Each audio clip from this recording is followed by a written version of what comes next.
नमस्कार। वैवाहिक विवादों के मामलों में पत्नी जब भी पति से भरण पोषण के लिए न्यायालय में दावा करती है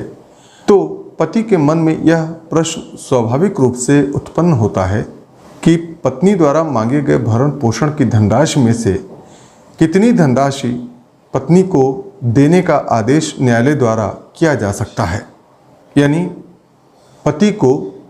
कितने रुपए भरण पोषण के लिए पत्नी को देने होंगे। इस बारे में पति के मन में सवाल उत्पन्न होता है।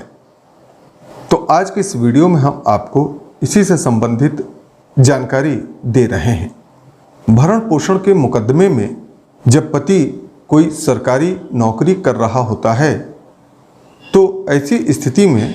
पति के मासिक आय के संबंध में साक्ष्य आसानी से उपलब्ध हो जाता है, आसानी से मिल जाता है और उसे न्यायालय में पत्नी द्वारा जब पेश किया जाता है तो उस मासिक आय के आधार पर न्यायालय द्वारा भरण पोषण की राशि निर्धारित कर दी जाती है।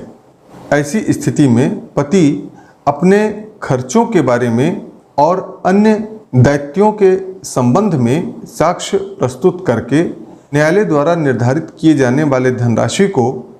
कम करवा सकता है। उदाहरण के लिए, यदि पति ने कोई ऋण ले रखा है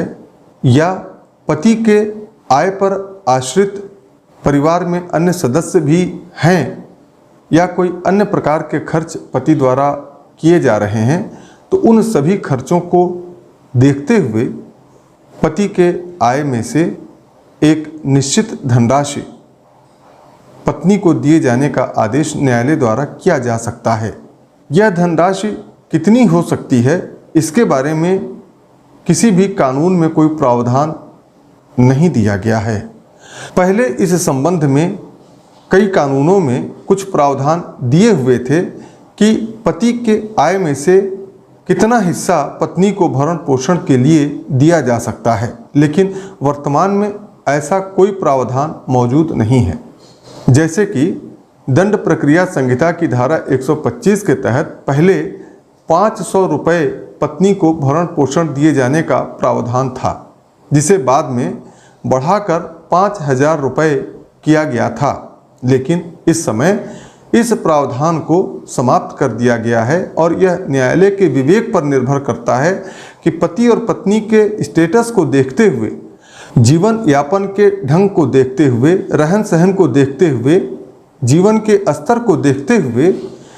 और पति के आय को ध्यान में रखते हुए पत्नी को दिए जाने वाले भरण पोषण की राशि न्यायालय द्वारा तय किया जा सकता है। यह कितना होगा, यह स्पष्ट रूप से कहीं नहीं लिखा हुआ है। विवाह विच्छेद अधिनियम 1869 की धारा 36 में यह प्रावधान दिया हुआ था कि पति के पिछले 3 वर्षों के सकल आय के औसत के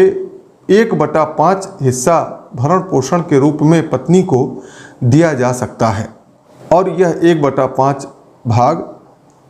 अंतरिम भरण पोषण और वाद व्यय के रूप में पत्नी को न्यायालय द्वारा दिलवाया जा सकता था, लेकिन अब इस प्रावधान को 2001 में समाप्त कर दिया गया है और यह प्रावधान भी अब खत्म हो चुका है। इसलिए आज की डेट में इस प्रकार का कोई नियम नहीं है कि पति के आय का कितना हिस्सा पत्नी को भरण पोषण के लिए दिया जाएगा। कहने का तात्पर्य यह है कि अब यह पूरी तरह से न्यायालय के विवेक पर, मामले के तथ्यों पर और मामले के परिस्थितियों पर निर्भर करता है। फिर भी पति का जो आय है, पूरे का पूरा आय पत्नी को नहीं दिलवाया जाता है और इसके संबंध में कुछ युक्तियुक्त मापदंड न्यायालय द्वारा अपनाया जाता है। दूसरी तरफ जब पति कोई सरकारी नौकरी नहीं कर रहा होता है और वह कोई प्राइवेट जॉब करता है, उस समय उसके आय का साक्ष्य मिल पाना आसान नहीं होता है और प्रायः पत्नी द्वारा इस प्रकार का साक्ष्य न्यायालय में नहीं दिया जाता है, जिसकी वजह से न्यायालय को पति के आय को स्वीकार करने के लिए कुछ सिद्धांतों का सहारा लेना पड़ता है। यदि पति पत्नी के द्वारा किए गए दावे को अस्वीकार नहीं करता है और न ही स्वीकार करता है तो न्यायालय द्वारा युक्तियुक्त रूप से यह उपधारित किया जाएगा, प्रिज्यूम किया जाएगा कि पति की आय कितनी है, और इस प्रिजम्पशन के लिए न्यायालय कुछ एक सिद्धांतों का सहारा ले सकता है। इसलिए इस प्रकार के मामलों में पति को हमेशा यह ध्यान रखना चाहिए कि उसे अपनी आय को न्यायालय में पूरी तरह से साबित करना चाहिए और पत्नी के दावे को खारिज करना चाहिए, अस्वीकार करना चाहिए, और पति अपने वार्षिक आय, मासिक आय के संबंध में जो भी बातें कहता है, जो भी दलील दी जाती है न्यायालय में, उसे पूरी तरह से पति को साबित करना चाहिए। साथ ही साथ पति को अपने आय से होने वाले खर्चे, दायित्वों आदि को भी न्यायालय के समक्ष रखना चाहिए, ताकि न्यायालय को यह बात पता चल सके कि जो मासिक आय पति को हो रही है उसमें से कितना पति खर्च करता है और कितनी शुद्ध आय पति को हो रही है। यदि पति ने कोई ऋण ले रखा है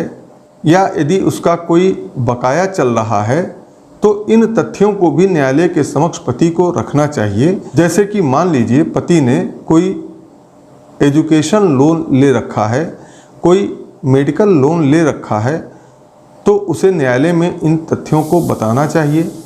और यदि कोई सरकारी बकाया जिम्मे पर है तो उस बकाये का भी उल्लेख अपने प्रतिदावे में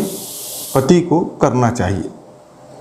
इसके अतिरिक्त भरण पोषण के दावे में जो एक सबसे महत्वपूर्ण बात ध्यान देने योग्य है वह यह है कि यदि पत्नी अपने भरण पोषण के दावे को विलंब से न्यायालय में पेश करती है तो पति यह आपत्ति कर सकता है कि पत्नी को चूंकि भरण पोषण की कोई आवश्यकता नहीं है, इसीलिए पत्नी ने इतने विलंब से भरण पोषण की मांग की है। तो इस प्रकार से पत्नी यदि विलंब से भरण पोषण की याचिका न्यायालय में दाखिल करती है तो पति को यह दलील अवश्य देनी चाहिए। तो ये थी भरण पोषण के संबंध में कुछ सामान्य व महत्वपूर्ण जानकारी। आगे के वीडियो में हम आपको इसके संबंध में कुछ और भी कानूनी बातें बताएंगे, इसलिए हमारे इस YouTube चैनल को आज ही आप सब्सक्राइब कर लें और इस वीडियो में दी गई जानकारी यदि आपको अच्छी लगी हो, उपयोगी लगी हो तो वीडियो को लाइक करें और विधिक जागरूकता के उद्देश्य से बनाए गए इस वीडियो को ज़्यादा से ज़्यादा शेयर करना ना भूलें। धन्यवाद।